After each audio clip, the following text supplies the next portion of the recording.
Good morning, everyone. Welcome to Miracle Network's Wednesday Meditation Gathering. I'm so glad you're all here to share this time together. This week we have Andreas Prohl, who will lead us in meditation. Then we'll have 20 minutes of silence, and after that we open it up for sharing. We end at 10:45. Over to you, Andreas. Thank you, Dan. Hi, everyone. Good to see you all. Thank you for joining in the light, and thank you for your willingness to learn from the voice from God, from our source, from our Father. And I want to share something with you and offer it for our meditation that I've been reading a few times over the last couple of days. Because I thought I had a problem, like a serious problem, a financial problem, and telling by the upset that I felt and the fear that I felt, I somehow got the clue that I must be wrong. Because every time I'm in fear, I'm not seeing the things as they are, let alone that we're dreaming altogether.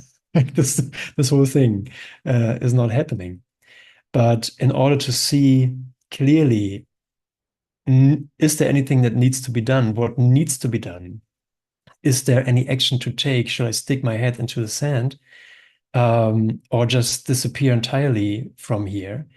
I don't really know what is helpful before I turn to him, before I turn to his answer.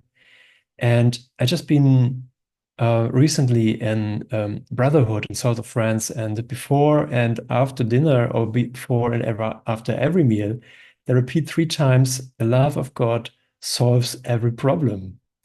And that's such a simple and great reminder that the problems that we that we think to perceive, are not really there. Uh, my part, your part, our part is only to turn toward him and to let him answer, to let his answer be shown. And nothing spectacular really happens except that the mind returns back to peace. And I want to share something here from chapter 20, and it's from section 8, paragraph 5 and 6. And it says, and this is what I want to offer for our meditation: there is no problem, no event or situation, no perplexity that vision will not solve.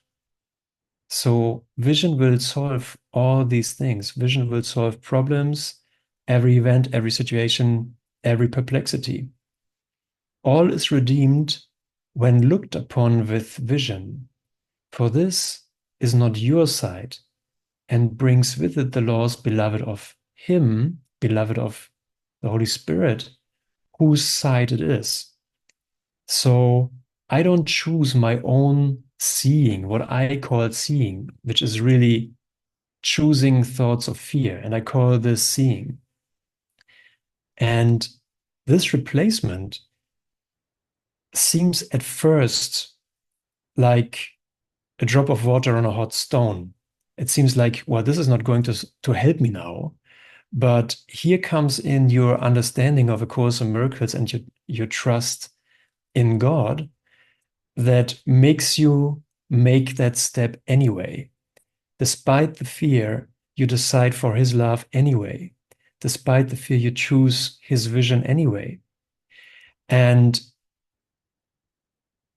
this is what we're looking for. We're looking for a new experience, and everything looked upon with vision falls gently into place according to the laws brought to it by his calm and certain sight.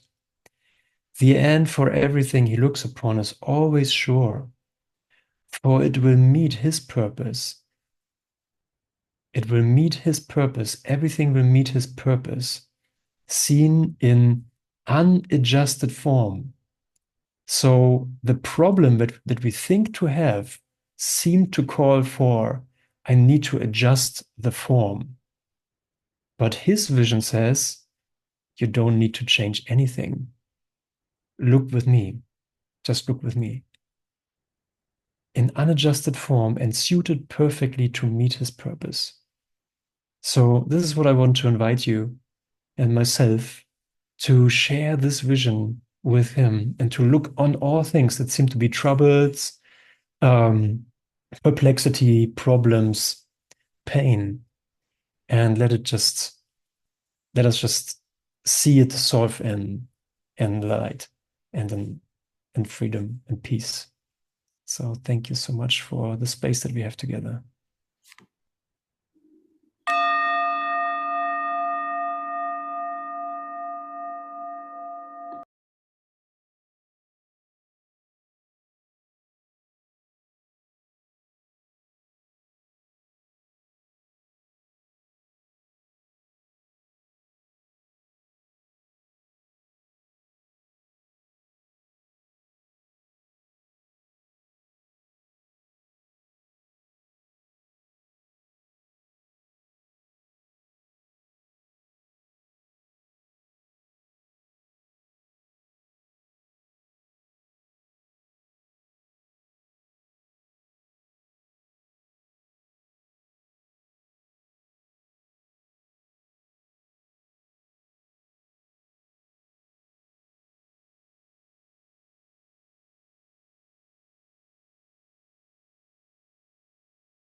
Open your eyes and come back into the room. If you'd like to share, raise your hand or use the electronic hand at the bottom of the screen, and I'll invite you to take yourself off mute. Who'd like to share?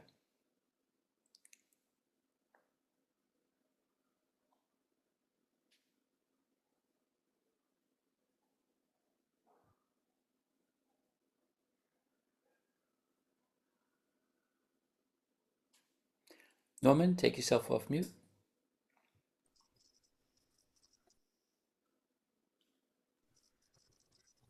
Um, yes, thank you very much, Andreas.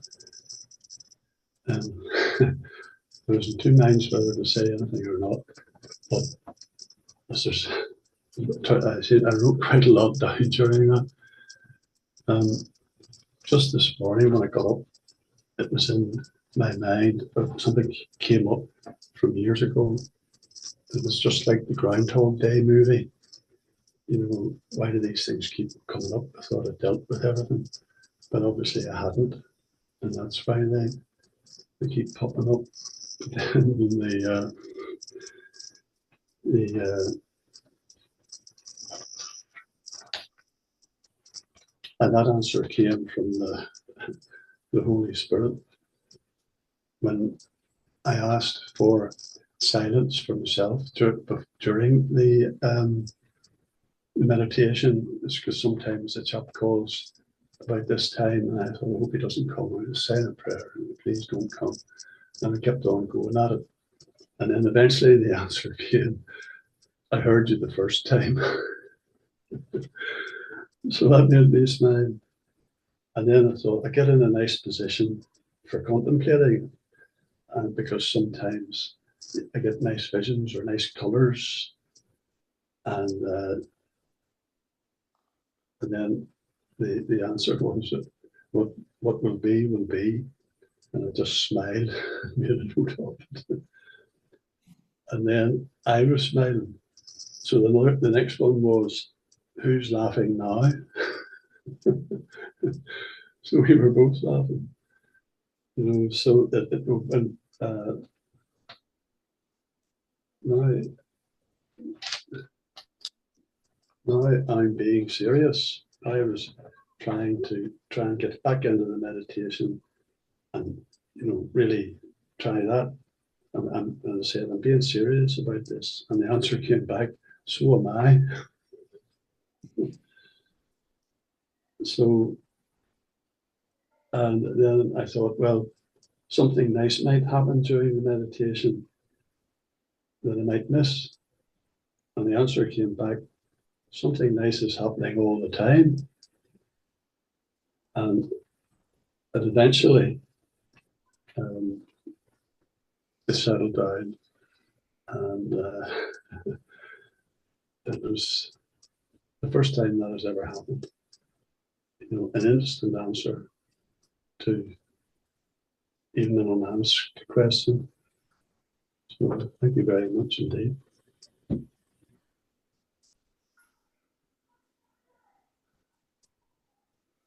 Thank you, Norman. Beautiful. Yeah, miracles are natural. And yeah, I'm always surprised at the simplicity of his answer.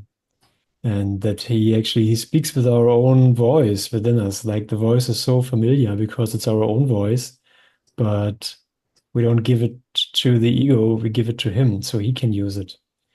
So yeah, joy and simplicity are a good indicator that it's thank you for sharing. Who'd like to share?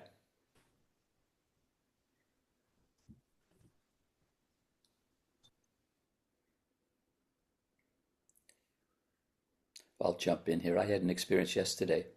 Um, I went with Teresa to a phone shop, and they were going to fix her phone, and I was standing around there waiting, and this this uh, this guy came in, and he was filled with lots of rubbish on his back and bag of stuff that was all dirty and and he threw it all down on the floor, and I was just, I got into judgment, you know, and thinking, what is this guy doing here? He's no right to be here, and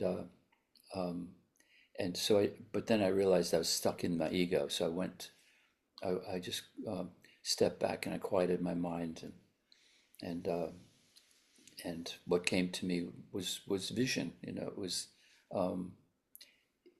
this is just his version. It's meaningless. Let it go. So I opened my eyes again, and this guy just meant nothing. You know, he was just a child of God, like all of us. I'm done. Thank you. Well, choose again. Absolutely. Let me see my brothers in this. Yes. Kirsty, would you like to share?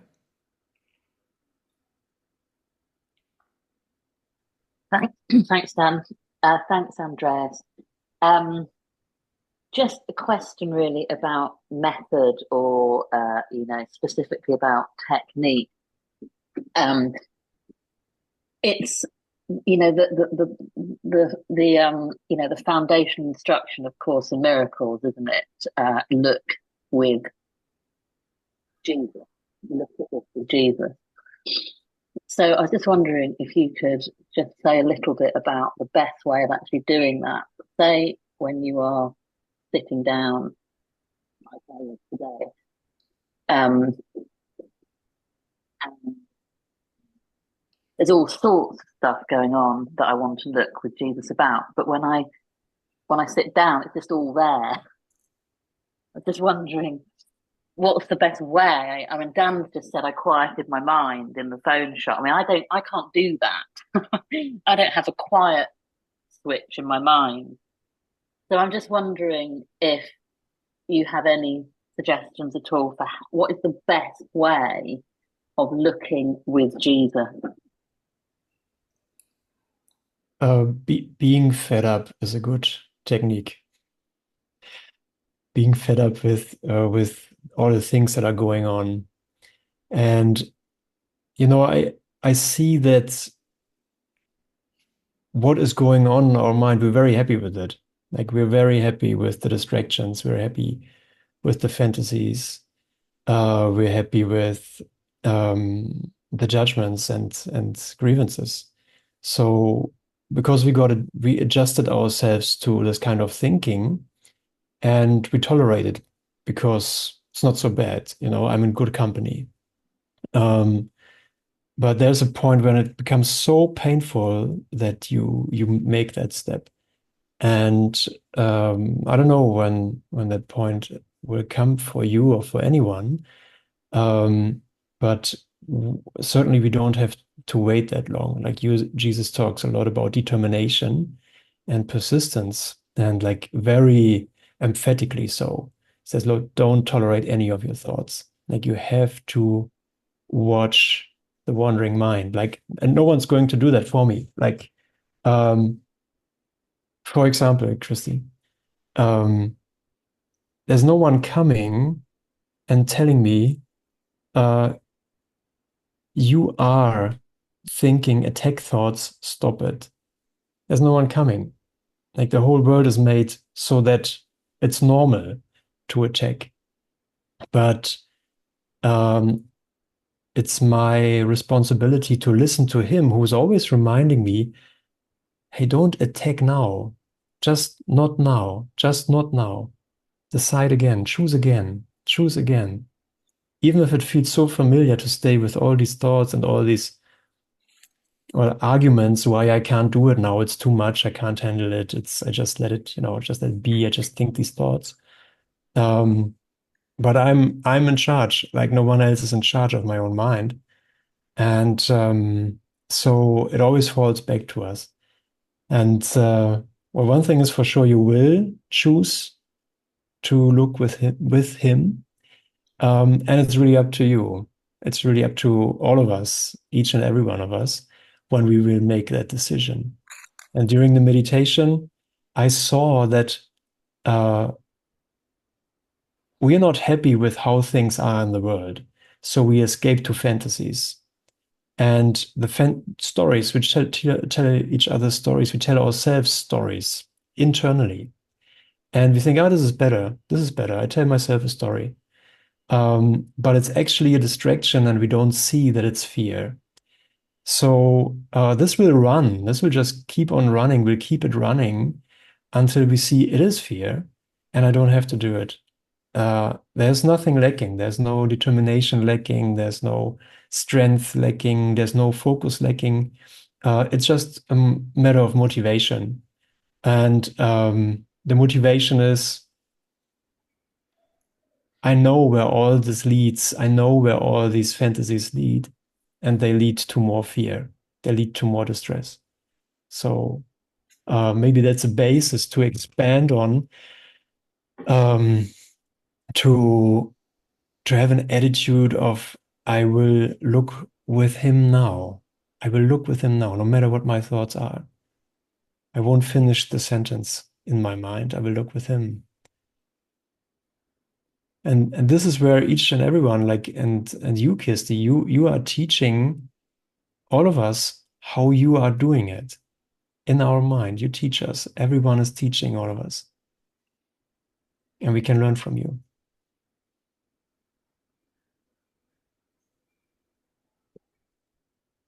Thanks, Andreas.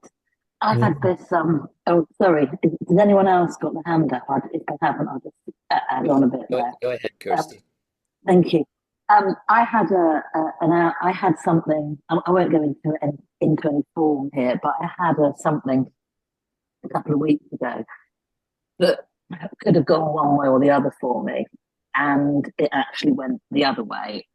It was an absolutely catastrophic outcome, and it's improbably catastrophic. And that evening, I didn't want to have anything to do with Jesus.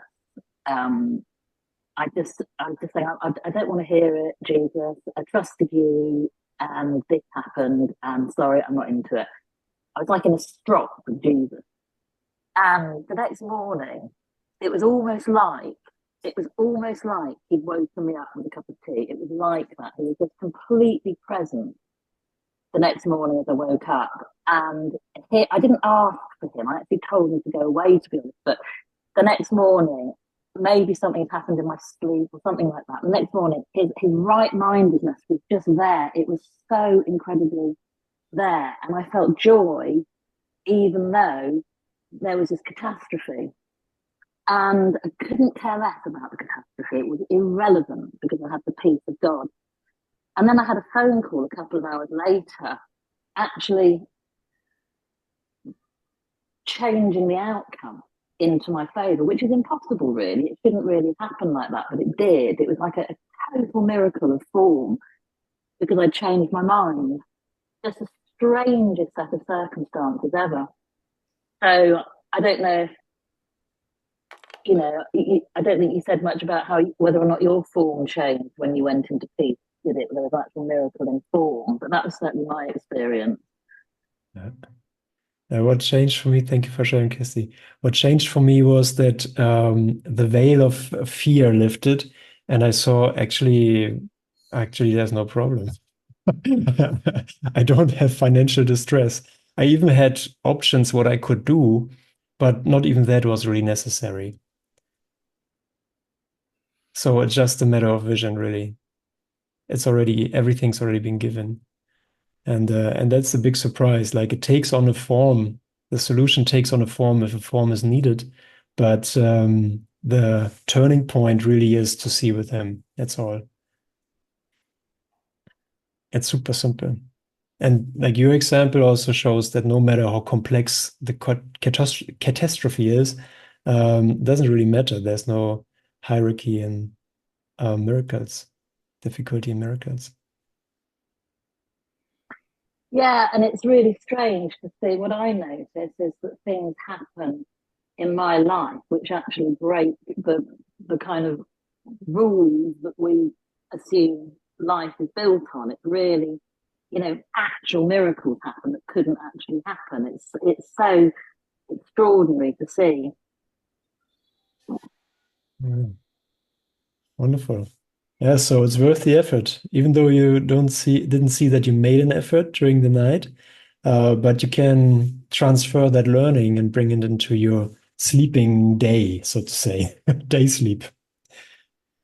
Yeah. Mhm. Okay, who'd like to share? Dennis, take yourself off mute. Hi, Andreas. Adam. When the ego attacks come just one at a time, I find it much easier to deal with and go into the silence and remember who I really am, not to make the illusion real. But uh, l- over the last week, I had five come at the same time. It was a bit difficult. Right. And went to the thing, I couldn't see the way out of it. Mhm. Eventually, I went into the silence and it slowly disappeared. Um, five of them come at once. It's a bit hard to deal with. Yeah, do you know about the development of trust in the Manual for Teachers? Yes. And there's a section, and he talks about those different stages, and there's a stage that is basically just purely disruptive. Just you don't know in nor out, left nor right. You don't know what's going on. The only thing you know is that you need help, and I want to choose His will. What's your will for me, God? And He usually answers with peace, because the disruption is really my old thinking is disrupted. I can't control it. I don't know what's good, what's bad. Um, so I can just hand everything over to Him and not do anything. And those things happen every now and then, and it's good that they happen because it's a learning step that we can take there. Nothing is, we're not in danger. We're not in danger. It's just that we haven't come as far as we thought. That's all. And that's not, it's not shame on us. It is, hey, let's be happy students of A Course in Miracles. I ask for help. Like buses. Yeah. Thank you. You did great. Thank you. Who'd like to share? Evelyn, take yourself off mute. Thank you, Dan. Gosh, I just love these groups, and I can't tell you how helpful um, they are. I mean, I just love everybody sharing because there's always something you recognize, and it's just so helpful. And then the answers, your helpful answers, Andreas, and it's just so beautiful. It makes the journey lighter. It just makes everything lighter and more beautiful, and the remembrance grows and gets stronger. That no matter what is happening, we're at home in God, and but we can still enjoy being here, and so-called here. We can still enjoy. In fact, I think joy is very important. Whatever stage you're at in life, remember to laugh. Yeah, I love that in the Course where Jesus says, remember to laugh. Mhm. Yeah, thank you all. Thank you. Thank you to Dan and Teresa and all of you. Bless you. Just feels like a beautiful, loving family. Thank you. Thank you. Thank you. Priceless. Yeah, bless you as well. I love those gatherings as well because of that. It's the Holy Spirit that we can hear in one another. Okay, we've come to the end of our time together. Thank you, Andreas. That was wonderful. Take Thank yourself off mute. Show your appreciation to Andreas. Thanks, Andreas. It was brilliant. Thank you. Thank you so much. Thanks, Andres. Thank you, everyone. Blessings. Being Take here. care. Bye. Thank you very much. Thank you.